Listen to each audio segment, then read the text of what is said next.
ಮರೆಯಬೇಡ ಮನವೇ ನೀನು ಹರಿಯ ಸ್ಮರಣೆಯ. ಮರೆಯಬೇಡ ಮನವೇ ನೀನು ಹರಿಯ ಸ್ಮರಣೆಯ. ಮರೆಯಬೇಡ ಮನವೇ ನೀನು ಹರಿಯ ಸ್ಮರಣೆಯ.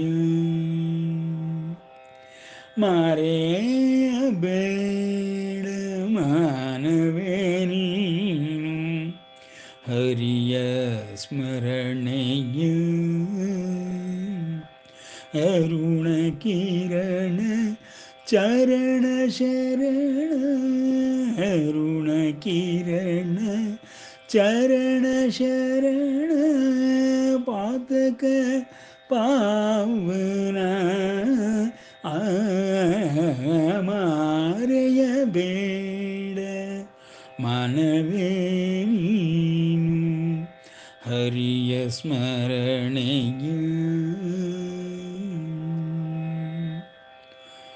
ಸತಿಯು ಸೂತರು ಹಿತವರೆಂದು ಮತಿಯ ಕೇಟು ತಿರುಗಬೇಡ.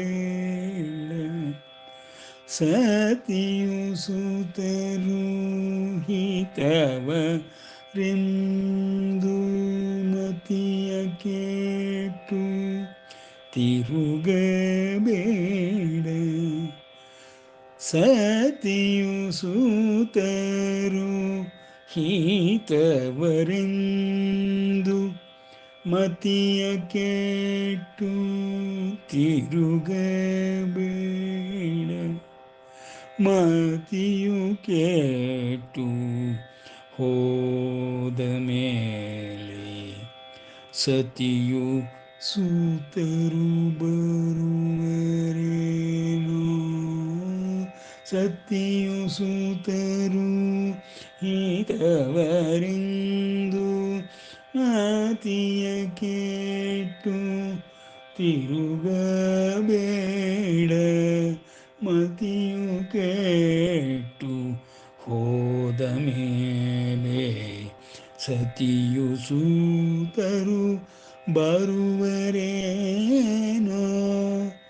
ಹರಿಯ ಸ್ಮರಣೆ ಮಾತ್ರದಿಂದ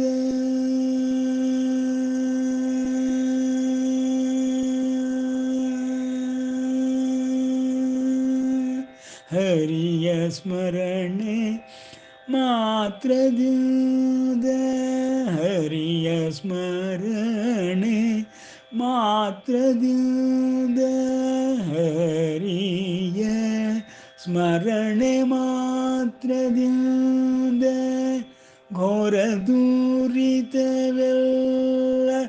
ನಾಶ. ಹರಿಯ ಸ್ಮರಣೆ ಮಾತ್ರದಿಂದ ಘೋರ ದೂರಿತವೆಲ್ಲ ನಾಶ. ಹರಿಯ ಸ್ಮರಣೆ ಮಾತ್ರದಿಂದ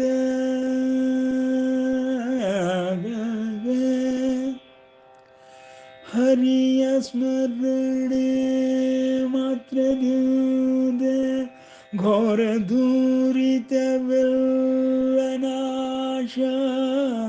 ಹರಿಯ ಸ್ಮರಣೆ ಮಾತ್ರದಿಂದ ಘೋರ ದೂರಿತವೆಲ್ಲ ನಾಶ. ಹರಿಯ ಸ್ಮರಣೆ ಮಾತ್ರದಿಂದ ಹರಿಯ ಸ್ಮರಣೆ ಮಾತ್ರದಿಂದ ಘೋರ ದೂರಿತವೆಲ್ಲ ನಾಶ. ಹರಿಯ ಸ್ಮರಣೆ ಮಾತ್ರದಿಂದ ಘೋರ ದೂರಿತವೆಲ್ಲ ನಾಶ ವರದ ಪುರಂದರ ವಿಠಲನ ವರದ ಪುರಂದರ ವಿಠಲನ ವರದ ಪುರಂದರ ವಿಠಲನ ನಿರತ ಭಜನೆ ಮಾಡು ಮನವೇ ವರದ ಪುರಂದರ ವಿಠಲನ ನೀರದ ಭಜನೆ ಮಾಡು ಮನವೇ ಮರೆಯಬೇಡ ಮಾನವೇ ನೀನು ಹರಿಯ ಸ್ಮರಣೆಯ ಅರುಣ ಕಿರಣ ಚರಣ ಶರಣ ಪಾತಕ ಪಾವನ ಮರೆಯಬೇಡ ಮನವೇ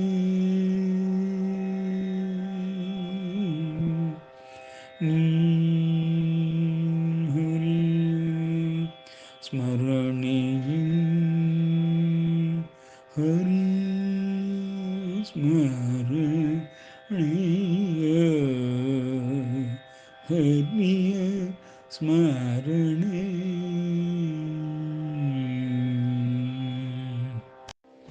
ಶುಕ್ಲಾಂಬರಧರಂ ವಿಷ್ಣುಂ ಶಶಿವರ್ಣಂ ಚತುರ್ಭುಜಂ ಪ್ರಸನ್ನವದನಂ ಧ್ಯಾಯೇತ್ ಸರ್ವವಿಘ್ನೋಪಶಾಂತಯೇ. ಅಗಜಾನನ ಪದ್ಮಾರ್ಕಂ ಗಜಾನನಮಹರ್ನಿಶಂ ಅನೇಕದಂತಂ ಭಕ್ತಾನಾಂ ಏಕದಂತಮುಪಾಸ್ಮಹೇ. ಯ ಇಮಂ ಪರಮಂ ಗುಹ್ಯಂ ಮದ್ಭಕ್ತೇಷ್ವಭಿಧಾಸ್ಯತಿ ಭಕ್ತಿಂ ಮಯಿ ಪರಾಂ ಕೃತ್ವಾ ಮಾಮೇ ವೈಹ್ಯತ್ಯ ಸಂಶಯ. ಇದಂ ತೇನ ತಪಸ್ಕಾಯ ನ ಭಕ್ತಾಯ ಕದಾಚನ ನ ಚ ಶುಶ್ರೂಷವೇ ವಾಚ್ಯಂ ನ ಚ ಮಾಂ ಯೋऽಭ್ಯಸೂಯತಿ. ತಮೇವ ಶರಣಂ ಗಚ್ಚ ಸರ್ವಭಾವೇನ ಭಾರತ ತತ್ಪ್ರಸಾದಾತ್ ಪರಾಂ ಶಾಂತಿಂ ಸ್ಥಾನಂ ಪ್ರಾಪ್ಸ್ಯಸಿ ಶಾಶ್ವತಂ. ಮನ್ಮನಾ ಭವ ಮದ್ಭಕ್ತೋ ಮದ್ಯಾಜೀ ಮಾಂ ನಮಸ್ಕುರು ಮಾಮೇ ವೈಷ್ಯಸಿ ಸತ್ಯಂ ತೇ ಪ್ರತಿಜಾನೇ ಪ್ರಿಯೋಸಿ ಮೇ.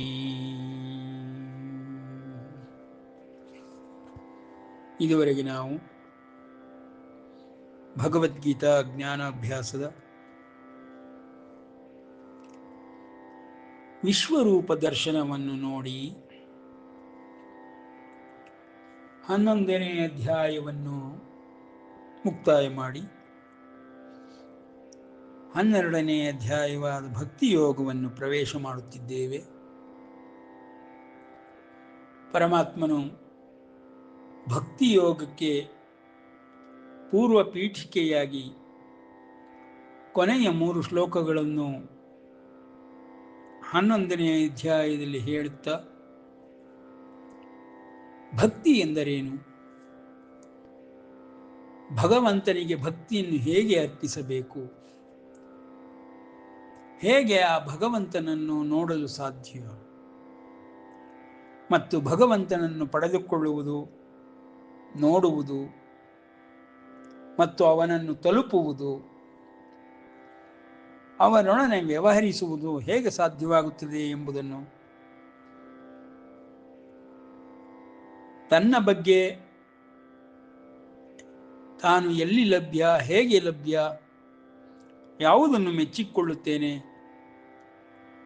ಯಾವುದರ ಸಹಾಯದಿಂದ ನನ್ನನ್ನು ಪಡೆಯಬಹುದು, ನೋಡಬಹುದು ಎಂಬುದನ್ನೆಲ್ಲವನ್ನು 11ನೇ ಅಧ್ಯಾಯದಲ್ಲಿ ತಿಳಿಸಿಕೊಟ್ಟ ಪರಮಾತ್ಮನು ಸ್ಪಷ್ಟವಾಗಿ ಕೊನೆಯ 3 ಶ್ಲೋಕಗಳಲ್ಲಿ ನಾಹಂ ವೇದೈರ್ನ ತಪಸಾ ನ ದಾನೇನ ನ ಚೇಜ್ಯಯ ಶಕ್ಯಂ ಏವಂ ವಿಧೋ ದ್ರಷ್ಟುಂ ದೃಷ್ಟವಾನಸಿ ಮಾಂ ಯಥಾ ಭಕ್ತ್ಯಾ ತು ಅನನ್ಯಯಾ ಶಕ್ಯ ಅಹಂ ಏವಂ ವಿಧೋರ್ಜುನ ಜ್ಞಾತುಂ ದ್ರಷ್ಟುಂ ಚ ತತ್ವೇನ ಪ್ರವೇಷ್ಟುಂ ಚ ಪರಂತಪ. ಪ್ರವೇಷ್ಟುಂ ಅಂದರೆ ಯಾವಾಗಲೂ ನಾವು ಪರಮಾತ್ಮನಲ್ಲಿಯೇ ಇದ್ದೇವೆ, ಪರಮಾತ್ಮನು ನಮ್ಮಲ್ಲಿಯೇ ಇದ್ದಾನೆ. ಪ್ರವೇಷ್ಟುಂ ಈ ಪದಗಳನ್ನು ಸರಿಯಾಗಿ ಅರ್ಥ ಮಾಡಿಕೊಳ್ಳಬೇಕು.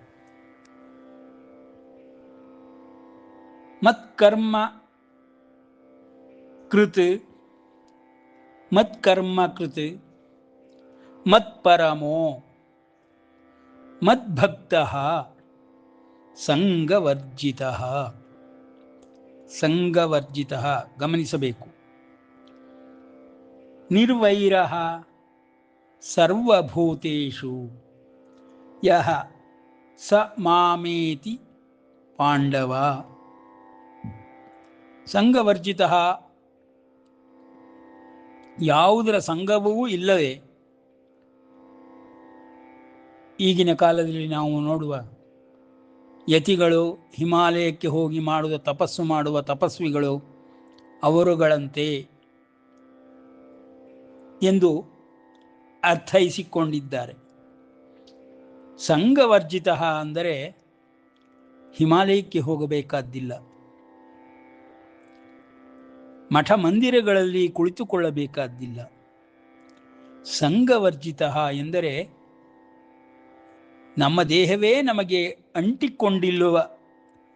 ಅಂಟಿಕೊಂಡಿಲ್ಲವೆಂಬುದನ್ನು ಸದಾ ಮನನ ಮಾಡುತ್ತಾ, ಈ ದೇಹ ನನ್ನದು, ಆದರೆ ನಾನು ಇದಕ್ಕೆ ಅಂಟಿಕೊಂಡಿಲ್ಲ ಎಂಬ ಭಾವವನ್ನು ಯಾವಾಗಲೂ ಯಾವನು ತಳೆಯುತ್ತಾನೆಯೋ ಅವನು ಸಂಗವರ್ಜಿತನಾಗುತ್ತಾನೆ.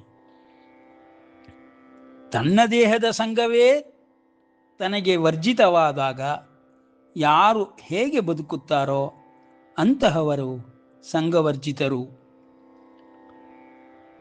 ಅಂತಹ ಸಂಗವರ್ಜಿತರು ನಿರ್ವೈರಃ, ತನ್ನ ದೇಹದ ಮೇಲೆಯೇ ಅಭಿಮಾನವಾಗಲಿ ಆಸೆಗಳಾಗಲಿ ತನ್ನದು ಎಂಬ ಭಾವವಾಗಲಿ ಇಲ್ಲದಿರುವಾಗ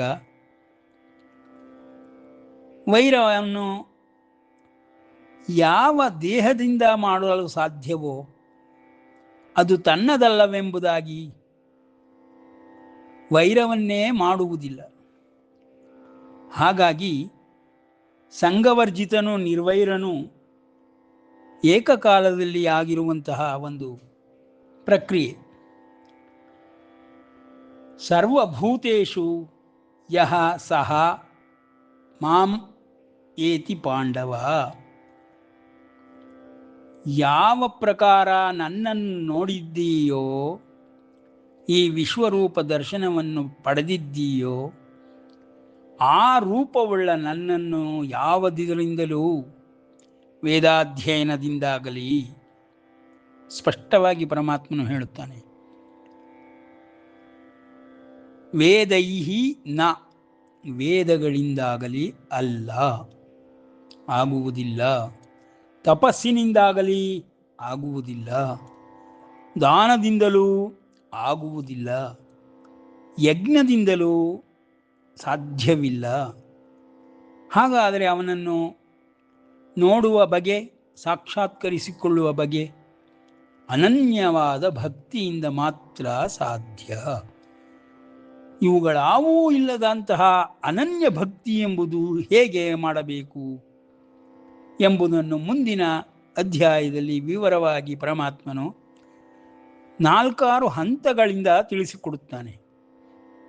ಭಕ್ತಿ ಮಾಡುವುದಕ್ಕೆ ನಿನ್ನ ಯೋಗ್ಯತೆಗೆ ತಕ್ಕಂತೆ ಇದೂ ಸಾಧ್ಯವಾಗದಿದ್ದರೆ ಮತ್ತೊಂದು ದಾರಿ ಇದೆ, ಅದೂ ಸಾಧ್ಯವಾಗದಿದ್ದಾಗ ಇನ್ನೊಂದು ದಾರಿ ಇದೆ, ಇವುಗಳೆರಡೂ ಸಾಧ್ಯವಿಲ್ಲದಿದ್ದರೆ ಮೂರನೆಯ ದಾರಿ ಇದೆ.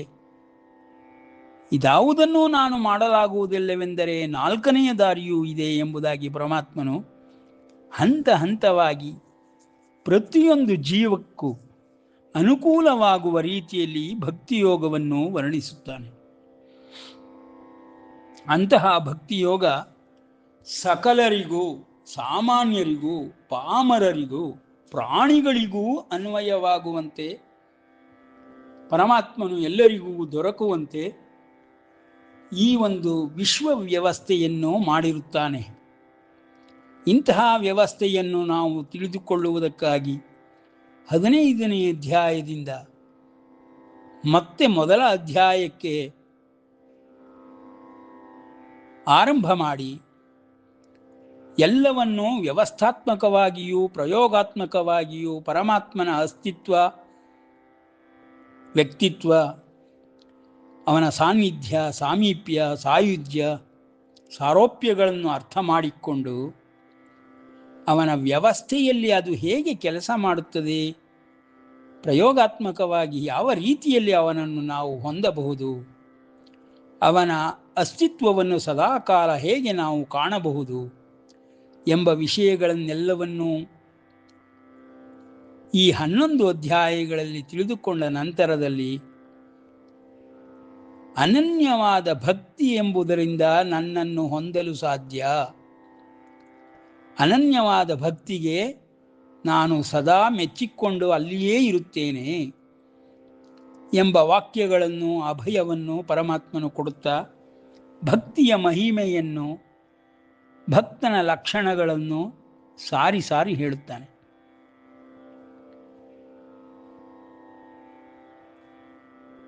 ಎಲೈ ಪರಂತಪನಾದ ಅರ್ಜುನನೇ, ಅನನ್ಯವಾದ ಭಕ್ತಿಯಿಂದ ಇಂತಹ ವಿಧವಾದ ನನ್ನನ್ನು, ನನ್ನ ರೂಪವನ್ನು ಯಥಾರ್ಥವಾಗಿ ತಿಳಿದುಕೊಳ್ಳಬೇಕೆನ್ನಿಸಿದರೆ, ಸಾಕ್ಷಾತ್ಕರಿಸಿಕೊಳ್ಳಬೇಕೆನಿಸಿದರೆ ಮತ್ತು ನನ್ನಲ್ಲಿ ಪ್ರವೇಶ ಮಾಡಬೇಕೆನಿಸಿದರೆ, ಪ್ರವೇಶ ಮಾಡುವುದು ಎಂದರೆ ಅವನಲ್ಲಿಯೇ ಒಂದಾಗಿರುವಂತಹ ಭಾವವನ್ನು ಹೊಂದುವುದು. ನಮ್ಮ ಭಾವವೆಲ್ಲವೂ ಅವನ ಹೊರತಾಗಿಯೇ ಇರುತ್ತದೆಯೇ ಹೊರತು ಅವನಲ್ಲಿ ಪ್ರವೇಶವನ್ನೇ ಮಾಡಿರುವುದಿಲ್ಲ. ಭಾವದಿಂದ ತಾಯಿ ತಂದೆಗಳನ್ನಾಗಲಿ, ಹೆಂಡತಿ ಮಕ್ಕಳನ್ನಾಗಲಿ, ಅಕ್ಕ ತಂಗಿಯರನ್ನಾಗಲಿ, ಸ್ನೇಹಿತರನ್ನಾಗಲಿ ನಾವು ಹೊಂದುತ್ತೇವೆ. ಸದಾ ಅವರಲ್ಲಿಯೇ ಇರುತ್ತೇವೆ, ಇಲ್ಲ ನಮ್ಮಲ್ಲಿಯೇ ಅವರನ್ನು ಇಟ್ಟುಕೊಳ್ಳುತ್ತೇವೆ. ಆದರೆ ಭಗವಂತನ ವಿಷಯದಲ್ಲಿ ಆ ರೀತಿಯಂಥ ತಾದಾತ್ಮ್ಯ ಭಾವವನ್ನು ಹೊಂದುವುದು ಪ್ರವೇಶ ಮಾಡುವುದು ಎಂಬುದಾಗಿ ಅರ್ಥ. ಅಂಥ ತಾದಾತ್ಮ್ಯತೆಯನ್ನು ಹೊಂದುವುದರಿಂದ ಅವನನ್ನು ಸದಾ ನೋಡಲು ಸಾಧ್ಯ, ಅವನೊಂದಿಗೆ ಮಾತನಾಡಲು ಸಾಧ್ಯ, ಅವನಿಂದ ನಮ್ಮ ಎಲ್ಲ ಕಷ್ಟಗಳನ್ನು ಪರಿಹರಿಸಿಕೊಳ್ಳಲೂ ಸಾಧ್ಯ. ಅತಿಶಯ ಆನಂದಶಯನ ಆಗಿರುವಂತಹ ಪರಮಾತ್ಮನಲ್ಲಿ ನಮ್ಮ ಪ್ರವೇಶ, ಮಾನಸ ಸಂಚರರೆ ಬ್ರಹ್ಮಣಿ ಮಾನಸ ಸಂಚರರೆ ಎಂಬುದಾಗಿ ಭಕ್ತರು ಹಾಡಿದಂತೆ ಅಂತಹ ಅನುಭವವನ್ನು ಹೊಂದಬೇಕಾದರೆ ಅನನ್ಯ ಭಕ್ತಿಯಿಂದ ಮಾತ್ರ ಸಾಧ್ಯ ಎಂಬುದಾಗಿ ಪರಮಾತ್ಮನು ತಿಳಿಸಿಕೊಡುತ್ತಾನೆ. ಭಕ್ತಿಯು ಹಾಗಾದರೆ ಒಂದು ರೀತಿಯ ಯೋಗವೆಂದಾಯಿತು. ಧ್ಯಾನ ಯೋಗ, ಕರ್ಮಯೋಗಗಳನ್ನೆಲ್ಲವನ್ನು ಹೇಳುತ್ತಾ ಬಂದ ಪರಮಾತ್ಮನು ಈಗ ಭಕ್ತಿಯನ್ನು ಹೇಳುತ್ತಿದ್ದಾನೆಂದರೆ ಭಕ್ತಿ ಯೋಗವೆಂಬುದು ಅತ್ಯಂತ ಶ್ರೇಷ್ಠವಾದುದು ಎಂಬುದು ತಿಳಿದು ಬರುತ್ತದೆ. ಜ್ಞಾನದಿಂದ ಮಾತ್ರ ಭಕ್ತಿ ಸಾಧ್ಯವಿಲ್ಲ, ಭಕ್ತಿಯಲ್ಲಿ ಜ್ಞಾನವೂ ಇದ್ದೇ ಇರುತ್ತದೆ. ಹಾಗಾಗಿ ಜ್ಞಾನಿಗಳೂ ಭಕ್ತಿಯೋಗವನ್ನೇ ಅವಲಂಬಿಸಬೇಕು, ಭಕ್ತರಾಗಲೇಬೇಕು. ಅನನ್ಯ ಭಕ್ತಿಯಿಂದ ಮಾತ್ರ ಪರಮಜ್ಞಾನಿಗಳು ನನ್ನಲ್ಲಿಯೇ ಇರುತ್ತಾರೆ, ಪ್ರವೇಶ ಮಾಡಿರುತ್ತಾರೆ, ನನ್ನ ಅನುಭವಗಳನ್ನೇ ಅವರೂ ಹೊಂದುತ್ತಿರುತ್ತಾರೆ ಎಂಬುದಾಗಿ ಭಕ್ತನ ಮಹಿಮೆಯನ್ನು ಸಾರುತ್ತಾನೆ ಪರಮಾತ್ಮನು. ಅಂತಹ ಭಕ್ತಿಯೋಗವನ್ನು, ಲಕ್ಷಣಗಳನ್ನು 12ನೇ ಅಧ್ಯಾಯದಲ್ಲಿ ಆರಂಭಿಸಿದ್ದಾನೆ. ಏವಂ ಸತತಯುಕ್ತಾಯೇ ಯೇ ಭಕ್ತಾಸ್ತ್ವಾಂ ಪರ್ಯುಪಾಸತೆ ತೇ ಚಾಪ್ಯಕ್ಷರಮವ್ಯಕ್ತಂ ತೇಷಾಂಕೆ ಯೋಗವಿತ್ತಮಾಹ. ಈ ರೀತಿಯಲ್ಲಿ ಸತತಯುಕ್ತರಾಗಿ, ಅಂದರೆ ಯೋಗ ಸಹಿತರಾಗಿ, ಯೋಗಿಗಳಾಗಿ, ಪರಮಯೋಗಿಗಳಾಗಿ ಯಾವ ಭಕ್ತರು, ಯೋಗಿಯಾದರೆ ಸಾಲದು ಅರ್ಜುನ ಎಂಬಂತೆ ಯೋಗಿಯಾಗಿದ್ದು ಪರಮಾತ್ಮನಲ್ಲಿ ಅನನ್ಯ ಭಕ್ತಿಯನ್ನು ಮಾಡುವಂಥವನು ಯುಕ್ತತಮನೆಂಬುದಾಗಿ ಪರಮಾತ್ಮನು ಹೊಗಳುತ್ತಾ, ಅಂತಹ ಮಹಾಮಹಿಮನು ಸದಾಕಾಲವೂ ನನ್ನನ್ನು ಉಪಾಸನೆ ಮಾಡುತ್ತಾ, ಅವ್ಯಕ್ತವಾಗಿರುವಂತಹ ಅಕ್ಷರವನ್ನು ಉಪಾಸನೆ ಮಾಡುತ್ತಾ, ನನ್ನನ್ನು ಯಾರು ಅತಿಶಯವಾಗಿ ತಿಳಿಯುತ್ತಾರೆಯೋ ಅಂಥವರು ಎಂಬುದಾಗಿ ಅರ್ಜುನನ ಈ ಪ್ರಶ್ನೆಗೆ ಉತ್ತರವಾಗಿ ಪರಮಾತ್ಮನು ಮಯ್ಯಾವೇಶ್ಯ ಮನೋ ಯೇ ಮಾಂ ನಿತ್ಯಯುಕ್ತ ಉಪಾಸತೆ. ನಿತ್ಯಯುಕ್ತ ಉಪಾಸತೆ, ಇದಕ್ಕೆ ಒಂದು ಉದಾಹರಣೆಯ ಮೂಲಕ ತಿಳಿದುಕೊಳ್ಳಬಹುದು. ರಾಮಕೃಷ್ಣ ಪರಮಹಂಸರು ಹೇಳುವ ಉದಾಹರಣೆಯಂತೆ, ಸಾಹುಕಾರನ ಮನೆಗೆ ಕೆಲಸಕ್ಕಾಗಿ ಹೋಗುವಂತಹ ಸ್ತ್ರೀಯು ಎಲ್ಲ ಕೆಲಸಗಳನ್ನು, ಮನೆಯನ್ನು ಕಸಗುಡಿಸುವುದು, ಒರೆಸುವುದು, ಮನೆಯ ಎಲ್ಲರನ್ನೂ ನೋಡಿಕೊಳ್ಳುವುದು, ಎಲ್ಲ ಕಾರ್ಯಗಳನ್ನು ಧನಿಕನು ಹೇಳಿದ ರೀತಿಯಲ್ಲಿಯೇ ಮಾಡುತ್ತಿದ್ದರೂ ಅವಳ ಮನಸ್ಸೆಲ್ಲವೂ ತನ್ನ ಮನೆಯಲ್ಲಿ ತನ್ನ ಕಂದನ ಮೇಲೆಯೇ ಸದಾಕಾಲವೂ ನೆಟ್ಟಿರುವಂತೆ, ಆ ರೀತಿಯಲ್ಲಿ ನಾವು ಭಗವಂತನಲ್ಲಿ ಮನಸ್ಸನ್ನು ಇಟ್ಟು ಮಿಕ್ಕೆಲ್ಲ ಕರ್ಮಗಳನ್ನು ಅವನ ಈ ಪ್ರಪಂಚದಲ್ಲಿ ಮಾಡುತ್ತಿರುವುದರಿಂದ ನಮ್ಮ ಅನನ್ಯ ಭಕ್ತಿಯನ್ನು ಅವನಿಗೆ ತೋರಿಸಿದಂತಾಗುತ್ತದೆ. ಅವನು ಮನಸ್ಸಿನಲ್ಲಿಯೇ ಇಲ್ಲದೆ ಹೋದರೆ ನಾವು ಯಾವ ಕರ್ಮವನ್ನು ಮಾಡುತ್ತೇವೋ ಅಲ್ಲಿಯೇ ನಮ್ಮ ಮನಸ್ಸನ್ನಿಟ್ಟರೆ ಅದು ಭಕ್ತಿಯಾಗುವುದಿಲ್ಲ ಎಂಬ ಉದಾಹರಣೆಯಿಂದ ಪರಮಾತ್ಮನು ನಿತ್ಯಯುಕ್ತ ಉಪಾಸತೆ, ನಿತ್ಯ ಯೋಗಿಗಳಾಗಿ ನನ್ನನ್ನು ಸದಾಕಾಲ ಮನಸ್ಸಿನಲ್ಲಿಯೇ ಉಪಾಸನೆ ಮಾಡುತ್ತಾ ಇರುವಂತಹ ಮಹನೀಯ ಜ್ಞಾನಿ ಭಕ್ತನೆನಿಸಿಕೊಳ್ಳುತ್ತಾನೆ. ಅಂತಹ ಜ್ಞಾನಿ ಭಕ್ತನು ನನ್ನಿಂದ ಹೊರತಾಗಿರುವುದಿಲ್ಲ, ನನ್ನಲ್ಲಿ ಪ್ರವೇಶ ಮಾಡಿರುತ್ತಾನೆ. ನನ್ನ ಎಲ್ಲ ಅನುಭವಗಳನ್ನು ಜ್ಞಾನಿ ಭಕ್ತನು ಸದಾಕಾಲ ಹೊಂದುತ್ತಲೇ ಇರುತ್ತಾನೆ. ನನಗೂ ಅವನಿಗೂ ಯಾವ ವ್ಯತ್ಯಾಸವೂ ಇರುವುದಿಲ್ಲ ಎಂಬ ರೀತಿ ಪರಮಾತ್ಮನು ಅದ್ವೈತ ಭಾವವನ್ನು ವರ್ಣಿಸುತ್ತಾ ಜ್ಞಾನಿ ಭಕ್ತನಾಗಬೇಕು, ಸದಾ ಯೋಗಿಯಾಗಿರಬೇಕು. ಅಂತಹವನು ನನ್ನವನೇ ಆಗಿರುತ್ತಾನೆ, ನಾನೇ ಆಗಿರುತ್ತೇನೆ ಎಂಬುದಾಗಿ ಪರಮಾತ್ಮನು ತನ್ನ ಅಸ್ತಿತ್ವವನ್ನು ಬಿಚ್ಚಿ ರಹಸ್ಯವನ್ನು ತಿಳಿಸುತ್ತಾ ಭಕ್ತಿ ಯೋಗದ ಮಹಿಮೆಯನ್ನು ಸಾರಿ ಸಾರಿ ಹೇಳುತ್ತಾನೆ. ಯಾರು ನನ್ನಲ್ಲಿ ಮನಸ್ಸನ್ನು ನಿಲ್ಲಿಸಿ ನಿತ್ಯಯುಕ್ತರಾಗಿ ಯಾರೂ ಆಗುವುದೇ ಇಲ್ಲ. ಆ ಕಾರಣದಿಂದಲೇ ಪರಮಾತ್ಮನು ಇದ್ದಾನೋ ಇಲ್ಲವೋ ಎಂಬ ಅನುಮಾನಗಳು ಉಂಟಾಗುತ್ತದೆ. ನಿತ್ಯಯುಕ್ತನಾದವನಿಗೆ ಅನುಮಾನವೇ ಇರುವುದಿಲ್ಲ, ಅವನೇ ಪರಮಾತ್ಮನಂತೆ ಅನುಭವಗಳನ್ನು ಹೊಂದುತ್ತಿರುತ್ತಾನೆ. ಹಾಗಾಗಿ ಜ್ಞಾನಿ ಭಕ್ತನಾಗಿದ್ದವನಿಗೆ ನಿತ್ಯಯುಕ್ತ ಎಂಬುದಾಗಿ ಪರಮಾತ್ಮನು ತಿಳಿಸುತ್ತಾನೆ. ಅವನು ಸದಾ ನಿರಂತರವಾಗಿ ಮಾನಸಿಕವಾಗಿ ಪರಮಾತ್ಮನ ಉಪಾಸನೆಯನ್ನು ಮಾಡುತ್ತಲೇ ಇರುತ್ತಾನೆ. ಅಂತಹ ಶ್ರದ್ಧೆಯುಳ್ಳವನು, ಎಲ್ಲರಿಗಿಂತ ಶ್ರೇಷ್ಠನಾದವನು, ನನ್ನ ಉಪಾಸನೆಯನ್ನು ಕ್ಷಣವೂ ಅರೆಕ್ಷಣವೂ ಮರೆಯದಂತಹವನು, ಅವನೇ ಎಲ್ಲರಿಗಿಂತ ಯುಕ್ತತಮನಾದಂಥ ಜ್ಞಾನಿ ಭಕ್ತನೂ ಹೌದು, ಪರಮಯೋಗಿಯೂ ಹೌದು ಎಂಬುದಾಗಿ ಪರಮಾತ್ಮನು ಭಕ್ತಿಯ ಲಕ್ಷಣಗಳನ್ನು, ಭಕ್ತನ ಮಹಿಮೆಗಳನ್ನು ಕೊಂಡಾಡುತ್ತಿದ್ದಾನೆ. ಈ ಒಂದು ಶ್ಲೋಕದಿಂದ ಮತ್ತು ಹಳೆಯ ಅಧ್ಯಾಯದ 3 ಶ್ಲೋಕಗಳಿಂದ ತಿಳಿದು ಬರುವುದೇನೆಂದರೆ, ಭಕ್ತಿಯೊಂದೇ ಮಾರ್ಗ. ಜ್ಞಾನಿ ಭಕ್ತನಾಗಲು ಭಕ್ತನಾಗಲೇಬೇಕು. ಭಕ್ತಿ ಇಲ್ಲದ ಜ್ಞಾನದಿಂದ ಯಾವ ಪ್ರಯೋಜನವೂ ಉಂಟಾಗುವುದಿಲ್ಲ ಎಂಬ ತತ್ವವನ್ನು ಪರಮಾತ್ಮನು ಎತ್ತಿ ಹಿಡಿಯುತ್ತಾ, ಯೋಗಿಯಾಗು ಅರ್ಜುನ,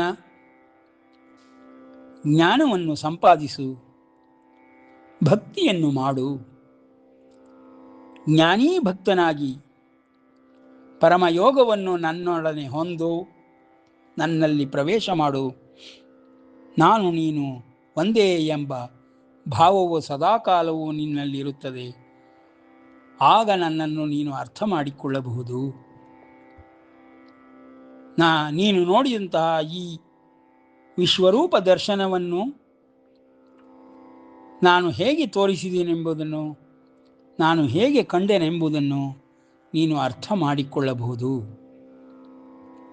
ಎಂಬುದಾಗಿ ಪರಮಾತ್ಮನು ವಿಶ್ವರೂಪ ದರ್ಶನದ ರಹಸ್ಯಗಳನ್ನು ಬಿಚ್ಚಿಟ್ಟು, ನೀನು ಜ್ಞಾನಿ ಭಕ್ತನಾದರೆ ನಿನಗೂ ನನಗೂ ಯಾವ ಒಂದು ಅನುಭವಗಳ ವ್ಯತ್ಯಾಸವೂ ಇರುವುದಿಲ್ಲ ಎಂದು ಸ್ಪಷ್ಟವಾಗಿ ಪರಮಾತ್ಮನು ಭಕ್ತನಾಗುವುದಕ್ಕೆ ಅರ್ಜುನನಿಗೆ ಸಲಹೆಗಳನ್ನು ಕೊಡುತ್ತಿದ್ದಾನೆ, ಅಭಯವನ್ನೂ ಇತ್ತಿದ್ದಾನೆ.